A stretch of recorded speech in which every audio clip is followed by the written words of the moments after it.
ಪ್ರಿಯರೇ, ಯೇಸು ಕ್ರಿಸ್ತನ ಪರಿಶುದ್ಧ ನಾಮದಲ್ಲಿ ವಂದನೆಗಳು. ಈ ದಿನದ ದೇವರ ವಾಕ್ಯ ಆದಿಕಾಂಡ 15ನೇ ಅಧ್ಯಾಯ 6ನೇ ವಾಕ್ಯ. ಅಬ್ರಾಮನು ಯೆಹೋವನನ್ನು ನಂಬಿದನು, ಯೆಹೋವನು ಅವನ ನಂಬಿಕೆಯನ್ನು ಅವನ ಲೆಕ್ಕಕ್ಕೆ ನೀತಿಯೆಂದು ಎಣಿಸಿದನು. ಹೌದು, ಈ ದಿವಸ ನಾವು ಅಬ್ರಹಾಮನ ಹಾಗೆ ಯೇಸುವಿನ ಮೇಲೆ ಇಟ್ಟಂಥ ನಂಬಿಕೆ ನಮ್ಮನ್ನು ನೀತಿವಂತರನ್ನಾಗಿ ಮಾಡಿದೆ. ನಾವು ನಂಬಿಕೆಯಿಂದಲೇ ರಕ್ಷಣೆ ಹೊಂದಿದ್ದೇವೆ. ಹಾಗಿರುವುದರಿಂದ ನಂಬಿಕೆಯ ಅಡಿಪಾಯದಲ್ಲಿ ಜೀವಿಸುತ್ತಿರುವ ನಾವುಗಳು ನಂಬಿಕೆಯಲ್ಲಿ ದೃಢವಾಗಿ ನಿಲ್ಲೋಣ. ನಾವು ನಂಬಿದಂಥ ಯೇಸು ಎಂದಿಗೂ ನಮ್ಮನ್ನು ಕೈ ಬಿಡುವುದಿಲ್ಲ. ನಾವು ಇಟ್ಟಂಥ ಈ ನಮ್ಮ ನಂಬಿಕೆ ಎಂದಿಗೂ ವ್ಯರ್ಥವಾಗುವುದಿಲ್ಲ.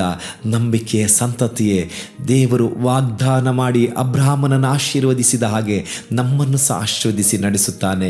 ಈ ನಮ್ಮ ನಂಬಿಕೆಯಲ್ಲಿ ದೃಢವಾಗಿ ಜೀವಿಸೋಣ.